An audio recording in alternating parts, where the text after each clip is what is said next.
welcome to my YouTube channel. This week's video I've got a brand new colour to show you from Dixie Belle. It's part of their cottage collection and it's also my favourite colour out of the whole collection. Surprisingly, it's not green.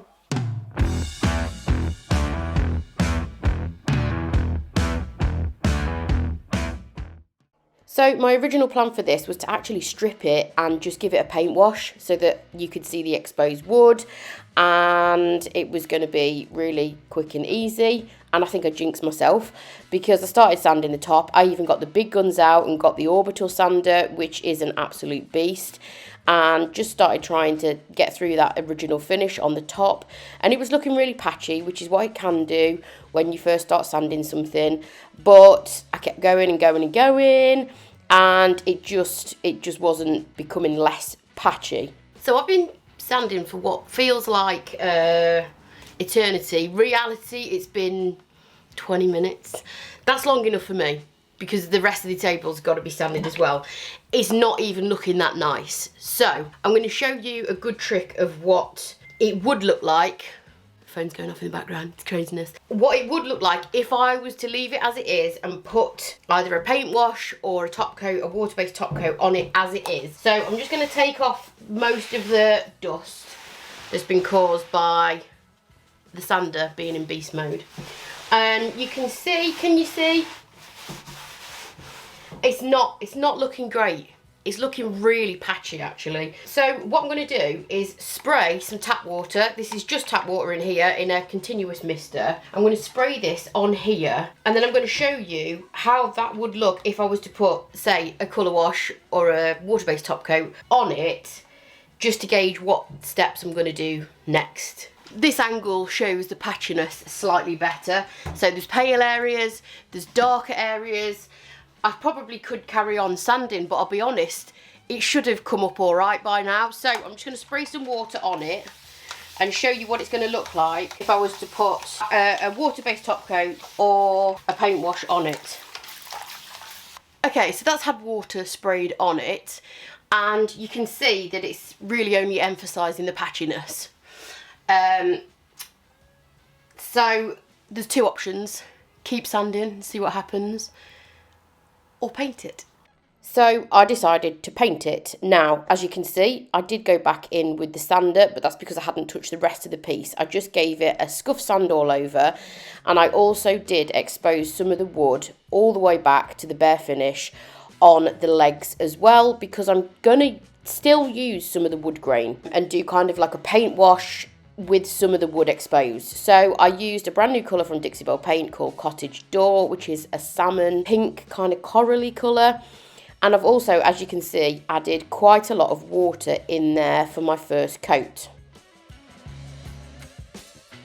So I knew the top was going to need to be covered up because that was really patchy, and I just went ahead and just did a coat of the paint wash all over and then left it to dry. So the front of the drawer actually sanded up okay, so I'm going to use that paint wash and kind of make a sort of faded paint look so that the paint and wood grain sort of blend together. And the way I did this is just by adding a paint wash around the edge of the drawer and then using a water spritzer, just made sure that you could see the wood grain visible in the centre of the drawer. And I did that by spraying a little bit of water, adding a little bit of paint over the top, and then wiping it back with a cloth. So this is still drying, but you can see this is coat one, and you can just see the centre of the drawer has got that wood grain visible. I also did the same effect on the bottom of the leg, so just faded the wood grain into the paint slightly at the bottom, just to kind of tie it all in. And then for the second coat, I didn't use any watered down paint, so this is straight up chalk mineral paint. I'm using a natural bristle brush, and all I'm doing is adding a little bit onto the bristles and then removing the excess onto a paper towel, and basically just kind of dry brushing around the edges. So this is going to build the colour up on the edges, which is hopefully going to create that depth. And then it's going to lead into the centre of the drawer, which is where the wood grain is. So this is just building up coverage in the areas where I want full coverage of the pink colour.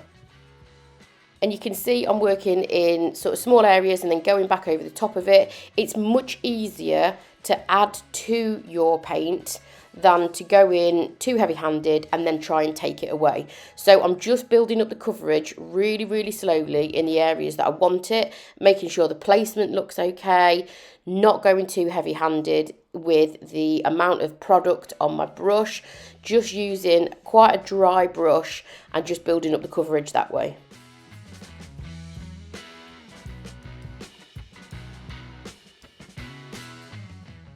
So the sides of this piece were actually ply and they didn't sand that well either. So I just decided to go in with cottage door in full coverage on the sides as well as the top. And I just went in with a second coat of the watered down paint. Even though I did add quite a lot of water to this paint you saw at the beginning, the coverage is still amazing. So I only needed 2 coats of colour wash to cover this completely. Now, I don't usually paint the backs of pieces. It does depend on the piece that I'm working on. This one just didn't feel right, not painted, and I decided to give it a contrasting colour. So I'm using the colour Oasis from the Silk Mineral Paint range because it's got a built-in primer and top coat to make things easy. I've just painted the back, as you've seen, and I've turned it around, and this has been bugging me since I picked the table up. So you can see the back here, and you can also see the side panels because they come down quite low on this piece. It's not that nice wood. It's not a wood that I can stand back and kind of embrace that wood contrast with the painted piece. It's just dark and ugly and cheap wood. If that was a nice piece of oak or pine, might get away with it, but it isn't. So here's my thought. I'm going to paint the inside blue as well, underneath there, with the same colour that I've just painted the back. I don't know if it's going to look a little bit over the top. It might look cool. You might just catch a glimpse of that little bit of blue, and it'll obviously contrast against the pink. We'll see. I'm going to whack it on and see how it looks. The reason I use silk is because it's fuss free. So it's got a built-in stain blocking primer which prevents against bleed through. That is the type of wood that would have bled through, and also it's got a built-in top coat, so I don't need to have to mess about top coating underneath there, which probably would have been a nightmare. So it's just fuss free and easy. 2 coats and we're done, and you can just see here that's the first coat drying, but I did go in with the second coat just to make sure I had complete coverage. So next up is distressing. Now I know a lot of people don't like this anymore, but I do. It's my vibe, so that's what I'm going to do. I'm just going to go around the edges with a fairly sort of aggressive grit, and that's just going to take the paint all the way back to the bare wood, which is going to tie in kind of nicely with the bare wood on the drawer front and also on the little feet as well. I also go around the edges of where the drawer fits in to the physical piece as well, because I just feel like it kind of works together and ties all together. And then I just did all the kind of corners and edges as well. And then with a much softer grade sandpaper, so this is a Dixie Belle sanding sponge and it's equivalent to a 220 grit and it's really soft. I just went over the bit in the centre of the drawer, and that's just to kind of help blend that transition between the faded paint and the wood grain. It's just going to really soften it, and it's also just going to bring that wood grain out slightly in the centre. I also did the same thing on the feet and just softened that line between the paint and the wood. And then I used Best Dang Wax in clear all over because I wanted to add some shading and create a little bit more depth with brown wax. So I'm using clear wax all over, and that creates a barrier between my paintwork and my coloured wax and just gives me much more control. And you can see this piece is really quite flat. So that's why I'm using a sponge to add my wax. If there's lots and lots of crevices or detail, I use a brush, but for flat surfaces, I'll use a sponge. And then I'm going to go in with Best Dang Wax in brown. I'm using a premium chip brush to apply this. And you can see you don't need to be neat with this process. So I'm mapping out where I want to create that depth and shadow. And then without adding any more wax onto my brush, there's already enough product on the piece already. I'm just going to soften the transition line so that there's not such a harsh line as there was when I first applied it.